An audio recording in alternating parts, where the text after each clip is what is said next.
So hey guys, welcome back to my channel. It's me Som Vankar from triple I Jabalpur. And आज की जो video है guys, मैं आपको ट्रिपल आई सोनीपत के फिजिकल रिपोर्टिंग कर रहा हूँ। सो जल्द से गाइस हम वीडियो शुरू करते हैं। सो यहाँ पे अगर आप देखो गाइस, सो ये जो हमारी ऑफिशियल वेबसाइट है जो 2026 की, सो इसी के थ्रू मैं आपको सारा फिजिकल रिपोर्टिंग प्रोसेस आपको समझा रहा हूँ। तो यहाँ पे अगर आप देखो guys, so doctor Chanchal Kumar sir जो हमारा कॉन्टैक्ट पर्सन है फॉर एडमिशन, तो अगर आपको कुछ भी डाउट्स और क्वेरीज रहे जेन्युइन, तो आप इनको कॉन्टैक्ट कर सकते हो, अदर थ्रू ईमेल आईडी या कॉन्टैक्ट नंबर के थ्रू। ठीक है, बाकी कुछ कॉलेज की इन्फॉर्मेशन दे रखी है वो यहाँ पे आप पढ़ सकते हो। ठीक है, सो मुद्दे पे आते हैं। अगर हम बात करेंगे ट्रिपल आई सोनीपत की फिजिकल रिपोर्टिंग की, तो आप ब्राउजर पे जाओ गाइस एंड आप download triple I Sonipat physical reporting 2026।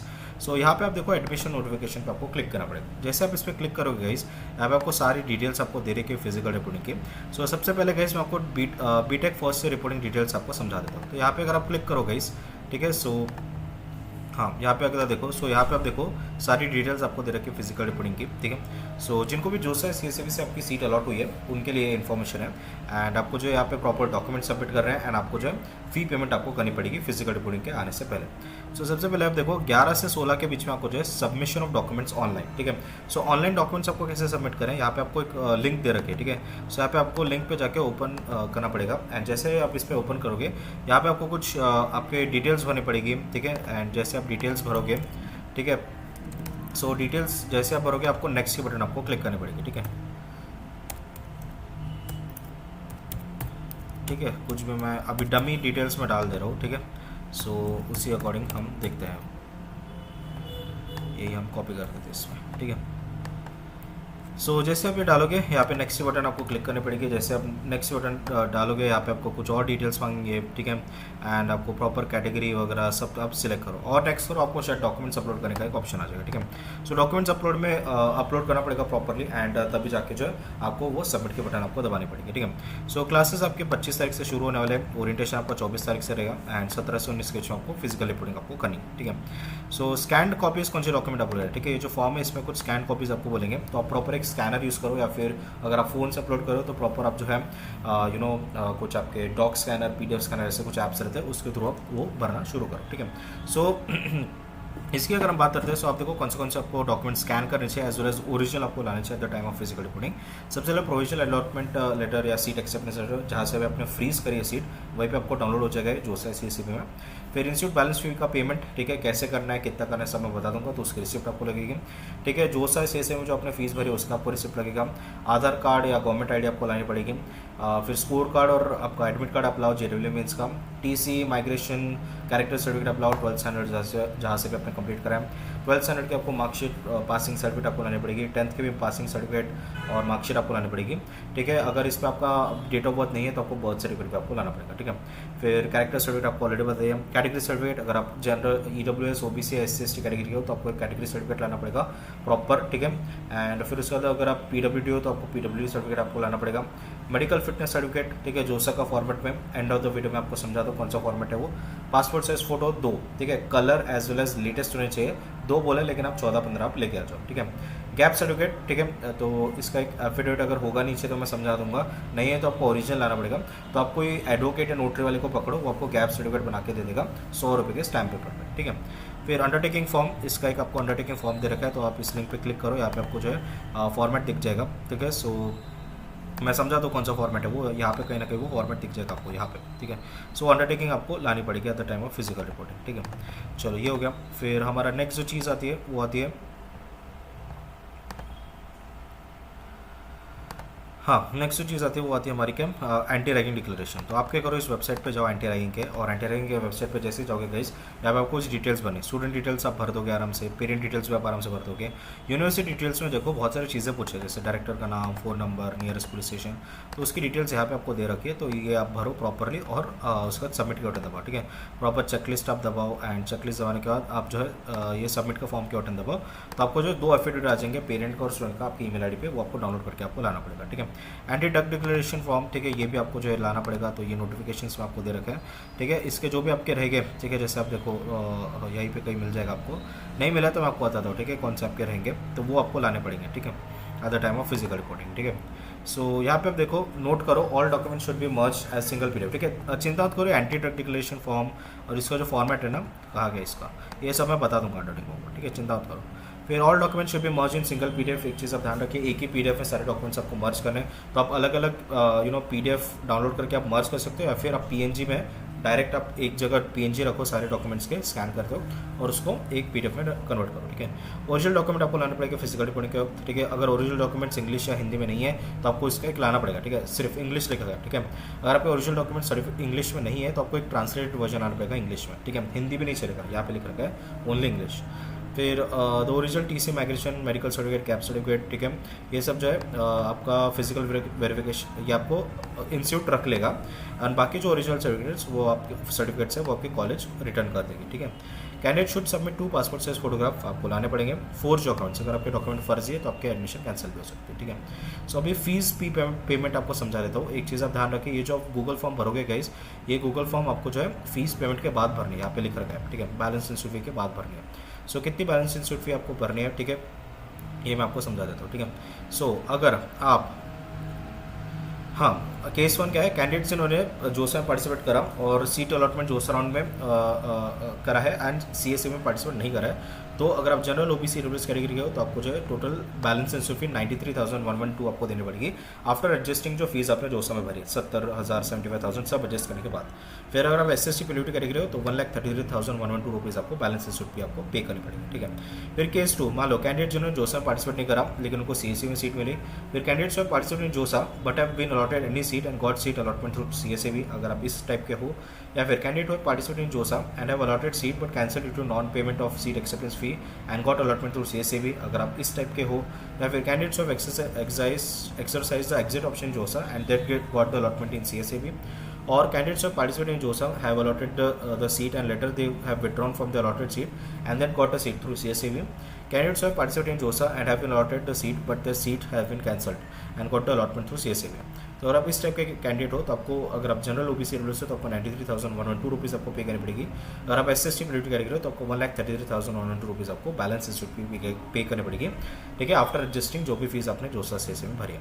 Case 3, candidates who got the allotment in JoSAA rounds and also participate in CSAB rounds and retained और ऑपरेटेड इन IIIT सोनीपत। अगर आप इस टाइप के हो तो आपको 88,112 रुपीज़ आपको पे करनी पड़ेगी अगर आप जनरल EWS OBC कैटेगरी हो। अगर आप SST पीडब्ल्यूडी कैटेगरी हो तो आपको 1,34,112 रुपीज़ आपको पे करनी पड़ेगी। ठीक है, तो कैसे पे करनी है वो मैं आपको समझा देता हूँ। तो आपको ये ऑनलाइन SBI पोर्टल जो होता है हमारा SBI कलेक्ट नाम से जान जाता है, तो उस पर आपको क्लिक करना पड़ेगा। यहाँ पे एजुकेशन इंस्टीट्यूट पे आप सिलेक्ट करो। ठीक है, एंड जैसे आप इस पर जाओगे यहाँ पे आपको ये पूछेंगे। ठीक है, क्या पूछेंगे, आपके कुछ डिटेल्स मांगेंगे। ठीक है, सो डिटेल्स में आपका सबसे पहले इंस्टीट्यूट का नाम आपको डालना पड़ेगा, IIIT सोनीपत। ठीक है, तो यहाँ पे आप देखो IIIT सोनीपत आ रहा है, इस पर आप क्लिक करो। यहाँ पे कैटेगरी, पेमेंट कैटेगरी आप देखो 2026-27 का आपको देखना पड़ेगा। ठीक है, जोसा से 2026। ठीक है, सो अकॉर्डिंगली जो भी आपकी फ़ीस है वो आपको पे करनी पड़ेगी। ठीक है, so batch 2023-2007 sem 7 sem 3 case 1 and 2 admission fee. हाँ, यहाँ पे देखो, यहाँ पे दे रखिए proper case 1 and 2 admission fee, case 3 admission fee. यहाँ पे देखो ये प्रॉपर केस वाइज आपको बताया, राइट। केस 3, फिर यहाँ पे आपका केस 2 था। ठीक है, तो अगर केस 1 और केस 2 टाइप के हो तो आपको केस 1 एंड केस 2 आपको सिलेक्ट करना पड़ेगा एंड प्रॉपर भरना पड़ेगा, नहीं तो आपको केस 3 आपको सिलेक्ट करना पड़ेगा। ठीक है, वहाँ पे so student name, father name, JW roll number, ये सब डिटेल्स डालो यहाँ पे प्रॉपरली। ठीक है, ब्रांच कौन सा मिला है, ये सब कौन सा मिला है वो सब आपको बताना है। ठीक है, एंड जैसे आप भरोगे, ठीक है, यहाँ पे फ़ी डिटेल्स आपको पूछेंगे, वो आपको फ़ी पेमेंट्स आपको भरनी पड़ेगी। जैसे देखो 93,112 या फिर 133,112, तो आप अकॉर्डिंगली सिलेक्ट करो एंड ये करने के बाद आप नेक्स्ट बटन दबाओ तो आपको पेमेंट गेटवे फेंक देगा। सो पेमेंट गेटवे आपको UPI, NEFT, RTGS जो कुछ करना है वो आप कर सकते हो एंड उसके प्रॉपर आप रिसिप्ट आप रखिए डाउनलोड करके। ठीक है, सो ये हो गया, आपको समझाते हैं कि आपको कैसे करना है। ठीक है, फिर फिजिकल रिपोर्टिंग आप देखो ऑल न्यूली बीटेक स्टूडेंट्स को है। 17 अगस्त को कंप्यूटर साइंस वालों को रिपोर्टिंग करनी है, 18 अगस्त को IT और computer science with data science and analytics वालों को आपको करना है, DSAI वालों को। 19 अगस्त को कंप्यूटर साइंस AI वालों को करना है रिपोर्टिंग। ठीक है, अगर कुछ दिक्कत होती है तो आप इनको कॉन्टैक्ट कर सकते हो ईमेल ID के थ्रू एंड गूगल मैप की लोकेशन आपको दे रखी है। ओरिएंटेशन प्रोग्राम आपका 24 को है, क्लासेस आपके 25 अगस्त से शुरू हो जाए। ठीक है, ये सब डिटेल्स आपको दे रखी है एंड रिफंड डिटेल्स आपके अलग से आपको नोटिफिकेशन पे दे रखा है तो वो आपको देखना पड़ेगा। ठीक है, सो PM विद्या लक्ष्मी स्कीम है वो भी आप अवेल कर सकते हो। ये देखो अंडरटेकिंग, हाँ यहीं पे आपको दे रखी है अंडरटेकिंग, जो यहाँ पे गाइस मैं आपको बता रहा था ना डॉक्यूमेंट सेक्शन में। डॉक्यूमेंट सेक्शन में आपको 2 चीज़ आपको बता रहे थे राइट, कौन से 2 चीज़ें थे आपको, एक तो एंटी रैगिंग डिक्लेरेशन फॉर्म आपको देना था, एंड उसके अलावा आपको गैप सर्टिफिकेट का एक आपको देना था, अंडरटेकिंग फॉर्म आपको देना था। तो एनेक्जर 1 में आपको दे रखा है और ये एनेक्जर 2 में आपको दे रखा है। तो एनेक्जर 1 में आपको दे देता हूँ, देखो एनेक्जर 1 है, तो एनेक्जर 1 की आप प्रिंट निकालो, ठीक है, प्रिंट निकालो और भर के आपको देना पड़ेगा, ठीक है। एंड उसका एनेक्जर 2 इसके भी प्रिंट निकालो और सिंपली आपको भर के देना पड़ेगा कॉलेज वालों को, ठीक है। सो ये तो आपको क्लियर है, ठीक है, इसमें और कुछ बताने लायक नहीं है गाइस। तो आपको फीस कैसे भरनी है वो आपको बता दिया, और फीस पेमेंट के बाद आप गूगल फॉर्म भरो, गूगल फॉर्म में कुछ आपके डॉक्यूमेंट्स अपलोड करने पड़ेंगे सिंगल PDF में, तो आप वो भर दो, ठीक है। फ़ी रिफंड पॉलिसी तो बहुत ही कम बच्चे रहेंगे जिनको फ़ी रिफंड चाहिएगा, वो आप ये पढ़ सकते हो। एंटी ड्रग डिक्लेरेशन फॉर्म आप देखो, ये आपको यहाँ पे दे रखा है, ठीक है। सो ये आप ला लो, ठीक है, प्रिंट निकाल के आप भर के ला लो, ठीक है। ऑलरेडी वैसे आपको बता ही दिया मैंने, ठीक है। जोसा का यहाँ पे देखो अंडरटेकिंग फॉर्म भी आपको दे रखा है, तो इसमें आप प्रिंट निकाल के आप ला लो, ठीक है। सो हॉस्टल का कुछ नोटिफिकेशन आपको दे रखा है गर्ल्स हॉस्टल का, तो वो भी आप पढ़ सकते हो, ठीक है। सो यहाँ पे आपको बता रखा है कि हॉस्टल की आपकी लोकेशन का है, उसका एक फॉर्म भरना पड़ेगा, ठीक है। So all first year girls of triple Sonipat को ये बोल रखा है कि आपको अकोमोडेशन दिया जाएगा IIT Delhi K techno park पे, तो इसका आपको रजिस्ट्रेशन फॉर्म आपको भरना पड़ेगा। लोकेशन आपको दे रखा है, हॉस्टल के चार्जेस और मेस चार्जेस आपको दे रखा है, ठीक है, IIT Sonipat techno park campus में, ठीक है। फिर हाँ, ठीक है, और notice regarding online meeting for hostel, ठीक है। सो मीटिंग हॉस्टल के आपको एक मीटिंग का भी आपको नोटिफिकेशन दे रखा है, तो वो भी आप देख सकते हो, ठीक है। फिर उसके अलावा या और तो कुछ डिटेल्स यहाँ पे आपको नहीं दे रखा है, ठीक है। नीति आयोग हॉस्टल नोटिस, ठीक है, नीति आयोग हॉस्टल नोटिस ये भी आप पढ़ सकते हो, ठीक है। हॉस्टल की आपकी कुछ नोटिस आ रखी है, तो वो आपको पढ़नी चाहिए, ठीक है। ये देखो नीति आयोग का आपको दे रखा है फॉर फर्स्ट ईयर स्टूडेंट्स का, यहाँ पे आपको दे रखा है हॉस्टल के लिए, ठीक है। सो यहाँ पे आपकी सिंपली 16,000 आपकी फ़ीस दे रखी है, ठीक है। एंड आपको हॉस्टल अकोमोडेशन के बारे में आपको बता रखा है, ठीक है। सो आप सिंपली इस पर गूगल फॉर्म में आप जाओ और आप भर दो, ठीक है, तो इससे आपको हॉस्टल मिल जाएगा, ठीक है। और गर्ल्स का तो आपको ऑलरेडी बता ही दिया मैंने, ठीक है। सो ये चीज़ होगी, एंड और तो कुछ डिटेल्स नहीं है गाइस, एंड होप आपको जो सारी डिटेल्स पता होगी। अभी एक मैं आपको जनरल डॉक्यूमेंट्स की लिस्ट बता देता हूँ जो वैलिड रहते हैं at the time of physical appointing at IITs, NITs, triple IITs और GFTS, ठीक है। इसमें कुछ हमारे फॉर्मेट्स भी है सर्टिफिकेट्स के, जोसेफ फॉर्मेट के, तो वो भी मैं आपको समझा देता हूँ ऊपर से, ठीक है।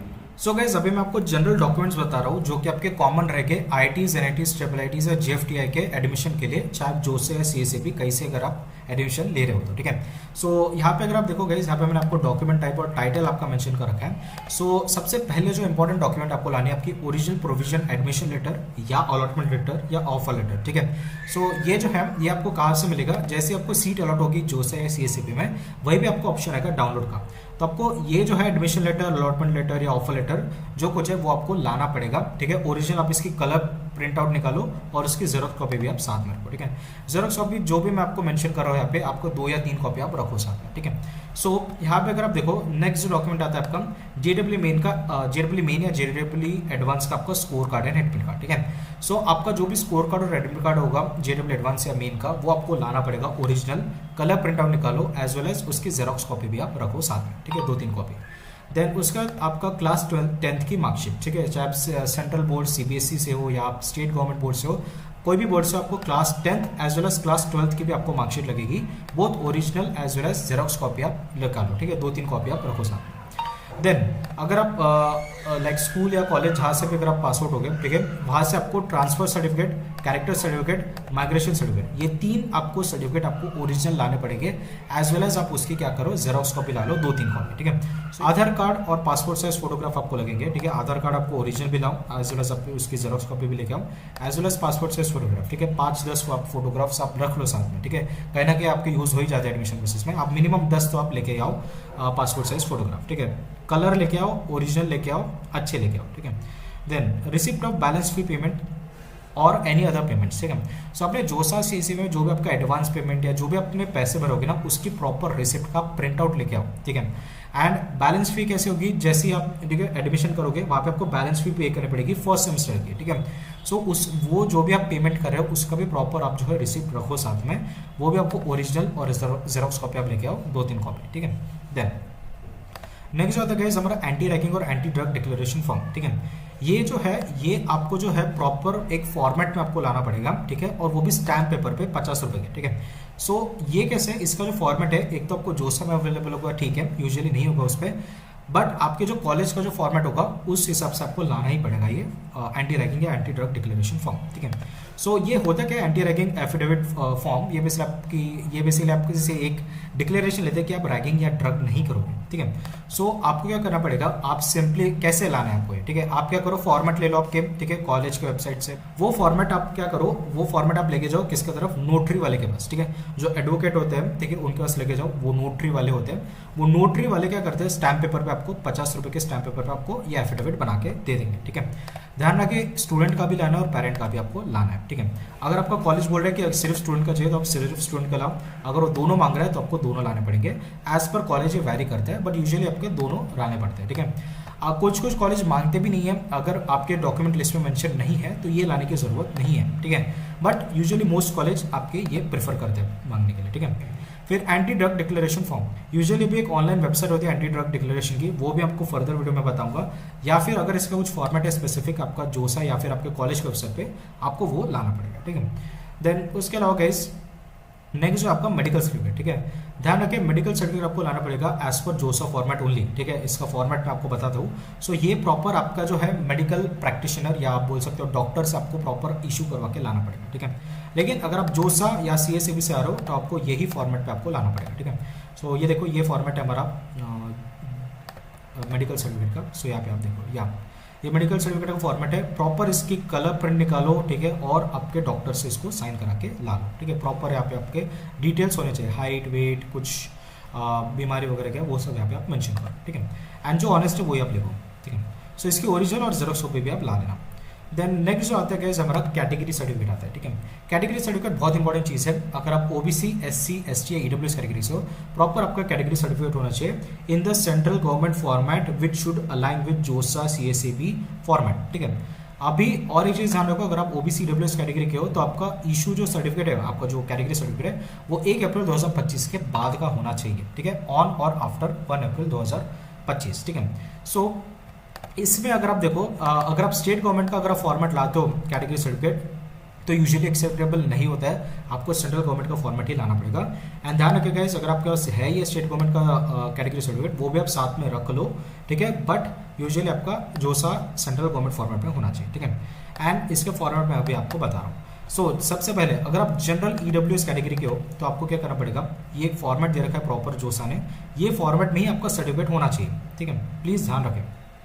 देन अगर आप SC/ST कैटेगरी के हो तो आपका ये फॉर्मेट है, ठीक है, ये SC/ST कैटेगरी का फॉर्मेट है, इसी फॉर्मेट में आपका कैटेगरी सर्टिफिकेट रहना चाहिए, ठीक है। देन अगर आप OBC NCL कैटेगरी के हो सो ये आपका जो है कैटेगरी सर्टिफिकेट रहेगा, इसी फॉर्मेट में आपका रहना चाहिए। एंड नेक्स्ट है गाइस हमारा अंडरटेकिंग फॉर OBC कैटेगरी, ठीक है। सो अगर आप OBC कैंडिडेट हो, OBC कैटेगरी से बिलोंग करते हो तो आपको एक डिक्लेरेशन आपको लानी पड़ेगी, आप इसकी प्रिंट आउट करके आप क्या करो, साइन करके आप ला लो, ठीक है। देन प्लीज ध्यान रखिए सेंट्रल गवर्नमेंट फॉर्मेट जोसा के फॉर्मेट से ही होना चाहिए जो मैंने आपको अभी दिखाया, ठीक है। देन कास्ट वैलिडिटी, ठीक है, ये आपके महाराष्ट्र स्टूडेंट्स के लिए एप्लीकेबल रहते हैं, अगर आप कोई और स्टेट से और अगर आपके पास कास्ट वैलिडिटी है तो आप ला सकते हो ऑन द सेफर साइड, ठीक है।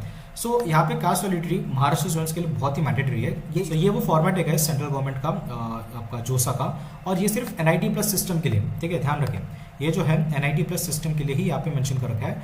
अगर आप IIT से हो, ठीक है, सो या ऑन द सेफर साइड आप लेके चले जाओ अगर आपके पास हो गए तो महाराष्ट्र गवर्नमेंट का, बट यूजुअली यहाँ पे इन्होंने क्लियर लिखा है फॉर NIT+ सिस्टम, ठीक है। सो यहाँ पे भी मैं मेंशन कर रखा हूँ NIT+ सिस्टम। NIT+ सिस्टम में कौन से आते हैं, वो आते हैं आपके जैसे आपके NIT हो गई, IIITs हो गई, GFTs होगी, उसके लिए होते हैं, ठीक है। बट अगर आप IIT से हो फिर भी ऑन द सेफर साइड आप क्या करो, रख लो अगर आपके पास होगी तो, ठीक है। देन उसके बाद format for PWD disability dyslexic, अगर आप PWD हो, डिसेबल हो या डिसलेक्सिक हो तो प्रॉपर आपके फॉर्मेट में जोसा के फॉर्मेट में आपको सारे सर्टिफिकेट्स आपको लाने पड़ेंगे, ठीक है। जैसे PWD का फॉर्मेट है तो आपको प्रॉपर इसी फॉर्मेट में आपको आपका सर्टिफिकेट इशू कराना पड़ेगा, ठीक है। Then category change to general format, ठीक है। किसी रीज़न से हो सकता है आपकी कैटेगरी जो है इनवैलिड हो, या तो आपको जनरल कैटेगरी में आपको कन्वर्ट करना पड़ेगा, ठीक है। या कोई भी अगर आपका सर्टिफिकेट नहीं हो तो आपको कैटेगरी चेंज करना पड़ेगा। सो जैसे मान लो कि अगर आप ओबीसी कैटेगरी से जनरल कैटेगरी में अगर आप कन्वर्ट हो रहे हो तो आपको ये फॉर्मेट में आपका सर्टिफिकेट आपको साइन करना पड़ेगा, तभी आपको एडमिशन मिलेगी as per general category seat. Then अगर आप SC/ST हो, ठीक है, किसी रीजन से आपका सर्टिफिकेट नहीं बना है, या आपके इनवैलिड या आपके जो सर्टिफिकेट है वो आपके मतलब आपके जो है वैलिड नहीं ठहरा गया ऑफिशियल अथॉरिटीज़ के थ्रू, तो आपको category change to general category का फॉर्मेट आपको भरना पड़ेगा, ठीक है। सो ये प्लीज़ आप ध्यान रखें।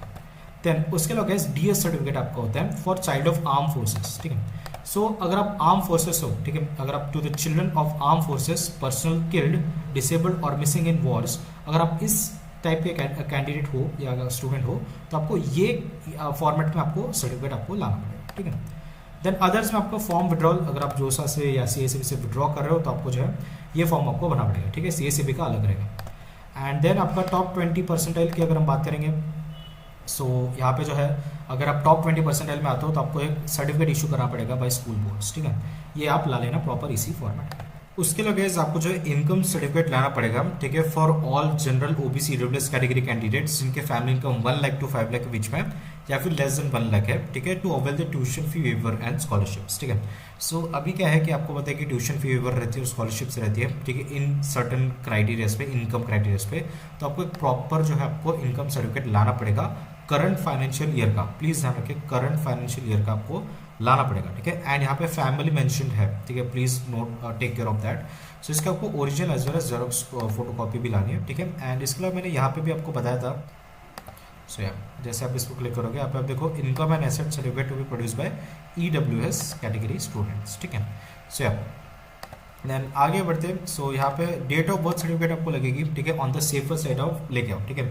इसका तो क्या जो आपका बर्थ सर्टिफिकेट है वो आप ला सकते हो, हालांकि आधार कार्ड या आपके 10th और 12th के मार्कशीट से वेरीफाई हो जाता है, बट प्लीज आप on the safer side of date of birth certificate या बर्थ सर्टिफिकेट जिसको बोलते हैं वो आप लेके आओ, ठीक है, original plus xerox copy both.